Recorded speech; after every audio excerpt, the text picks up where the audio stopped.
কাঁথিতে vote রক্ষা শিবির পরিদর্শনে মন্ত্রী বেচারাম মান্না। জনসংযোগে জোর তৃণমূলের।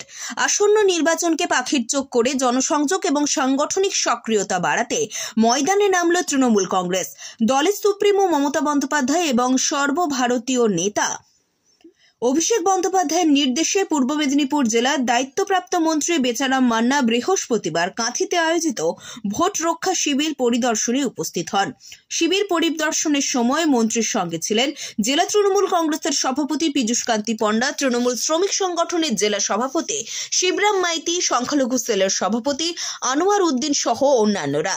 হেভিওয়েট নেতাকর্মীদের এই উপস্থিতি জেলা স্তরে দলের গুরুত্ব ও ঐক্যের বার্তা দিল। এদিন দক্ষিণ কাঁথি বিধানসভা ওয়ার রুমের উদ্বোধন হয় কাঁথি সাংগঠনিক জেলা তৃণমূল শ্রমিক সংগঠনের কার্যালয়ে। সেখানে মন্ত্রী বেচারাম মান্নাকে উষ্ণ অভ্যর্থনা জানান জেলা শ্রমিক সংগঠনের সভাপতি শিবরাম মাইতি। শিবির থেকে বার্তা দিয়ে মন্ত্রী বেচারাম মান্না জানিয়েছেন, দলের সুপ্রিমো মুখ্যমন্ত্রী মমতা বন্দ্যোপাধ্যায় এবং সর্বভারতীয় নেতা অভিষেক বন্দ্যোপাধ্যায়ের নির্দেশেই পূর্ব মেদিনীপুর জেলার দায়িত্ব তাঁকে দেওয়া হয়েছে।